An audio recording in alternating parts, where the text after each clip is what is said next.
네, 구성품에 대한 설명은 끝났고 이제 좀 코어 룰에 관해서 유럽과의 다른 점을 설명드리겠습니다.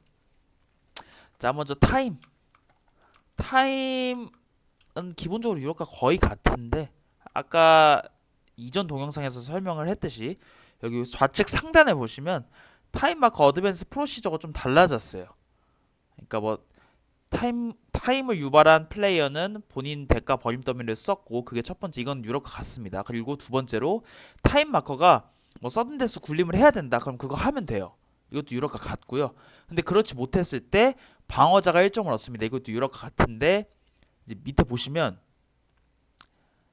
타임 마커 밑에 있는 그냥 유닛이나 화기들, 유닛이 들고 있는 화기들 다 증원이 된다, 뭐 이런 것도 다 같습니다. 근데 기존 동영상에서 설명드렸듯이 연막을 지우는 게 여기 없고요.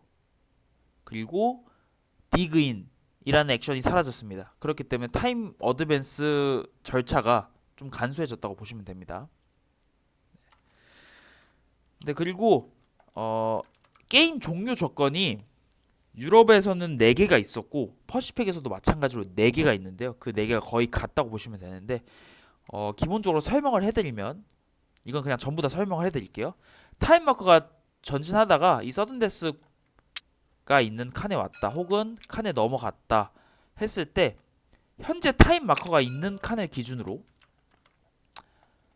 이 그러니까 타임을 전진시킨 플레이어가 덱에서 카드 뽑아가지고 요 주사위 굴림의 합이 현재 타임이 있는 칸 미만이다, 예를 들어서 5가 나왔어요. 그럼 게임이 끝납니다. 네, 그렇게 게임이 끝났을 때는 승점 누가 더 많이 먹었나로 승부를 보고요. 이건 유럽과 아예 같아요. 그 두 번째로 유닛이 계속 죽다가 이 서렌더 마커가 있는 곳까지 갔다, 그럼 자동 패배합니다. 근데 일본군은 서렌더 마커가 없기 때문에 연합군의 경우에만 체크를 해주시면 되고요. 그리고 세 번째의 경우는 맵에 남아있는 만약에 맵에 요 유닛만 남아있다고 가정을 해보겠습니다. 요 유닛이 제거가 되면 자동 패배합니다. 마지막 남아있는 아군 유닛이 맵에서 제거가 되면 자동으로 패배해요. 근데 일본군의 경우에는, 만약에 일본군의 경우는 이 친구가 맵에 남아있는 일본군의 마지막 유닛이라고 가정을 했을 때 얘가 죽으면 게임이 끝나지는 않습니다. 그러니까 어떤 걸 보고 판단을 해야 되냐면, 맵에 남아있는 마지막 일본군 유닛이 제거됐을 때 만약에 트랙 디스플레이에 이 인필트레이션 박스에 일본군이 있다, 그럼 게임이 안 끝납니다. 근데 얘가 만약에 없었으면 게임이 끝나겠지만, 자동 패배로 끝나겠지만, 만약에 여기 누가 있었다 그럼 이 일본군이 이 맵 어딘가에 숨어 있다는 얘기라 아직 게임이 끝나지 않습니다. 그러니까 마지막 남은 유닛이 제거돼도 인필트레이션 박스에 유닛이 있으면 게임이 끝나지 않는다. 그거 외에는 다 같아요. 유럽과 끝나는 룰이 동일하고요. 또한 맵에 남아있는 마지막 유닛이 탈출을 했을 때 그때는 승점으로 계산을 하고요. 근데 마찬가지로 일본군은 맵에 마지막 남아있는 일본군 유닛이 탈출을 했을 때도 인필트레이션 박스에 유닛이 남아있으면 게임이 끝나지 않습니다. 그러니까 연합군의 경우는 방금 제가 말한 게 다 적용이 되는데, 일본군은 그런 경우에 인필트레이션 박스에 유닛이 있는지를 한 번 더 체크해야 된다 라고 알고 계시면 돼요. 이 유닛은 게임 중에 이 맵으로 나올 수가 있기 때문에 맵에 남아있는 일본군의 마지막 유닛이 죽던가 아니면 탈출하던가 해도 여기 남아있으면 게임이 아직 끝나지 않았다 라고 알고 계시면 됩니다. 그리고 다음으로 스태킹에 대해서 설명을 드리겠습니다. 스태킹, 기본적으로 유럽과 다 같고요. 다른 점은 리더가 그냥 아까도 말했듯이 이 부정적인, 그러니까 음수 보정치가 있는 화기를 들 수 없다, 스택할 수 없다 라고 알고 계시면 되고,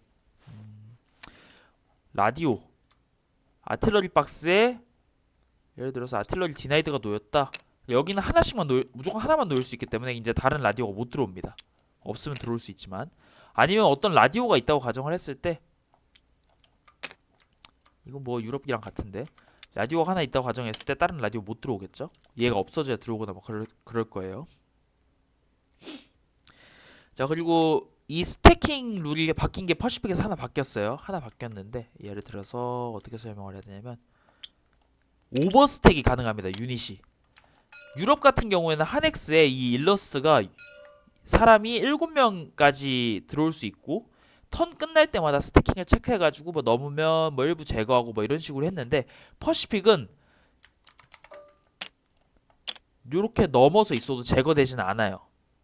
지금 보시면 11명이 있잖아요. 제거되진 않습니다. 그냥 오버스택 됐다라고만 알고 계시면 되고 제거되진 않는데 대신 이렇게 오버스택을 하면 페널티가 있어요. 어떤 페널티가 있냐? 지금 보시면 여기가 정글이라는 지형이에요. 정글이라는 지형을 한번 볼게요. 정글이라는 지형을 보면은 커버가 2라고 되어 있습니다. 2. 그렇기 때문에 이 커버는 사기에 영향을 주기 때문에 요 그린 팀의 경우에는 예를 들어서 이렇게 있었을 때 그린 팀의 경우에는 리더 보너스 2를 받아서 7이 됐고요. 정글의 2를 또 받아서 9가 됐죠. 사기가. 게리슨도 똑같이 9고요. 리더는 10이네요. 10. 정글의 2를 받아서 지금은 7명이 오버스택 되지 않은 상태라서 이렇게 봤는데요. 요 오버스택이 되면은 이 7명을 넘긴 숫자 있잖아요. 지금 11명이니까 11에서 7을 빼면 4잖아요. 그 4만큼 모든 유닛의 사기가 감소합니다. 그러니까 7을 초과한 사람 수만큼 사기가 감소한다 라고 보시면 돼요. 지금 4명 초과니까 얘 사기는 5에다가 정글 2를 더하고 얘 리더의 2를 더해서 9지만 4명이 초과됐기 때문에 EX에 4를 다시 빼서 5가 됩니다. 뭐 그런 식으로 사기를 계산하면 돼요. 그래서 오버스택이 돼 있으면은 오버스택을 할 수는 있지만 사격에 매우 취약하다. 그러니까 상대방의 공격에 매우 취약하다라고 보시면 됩니다.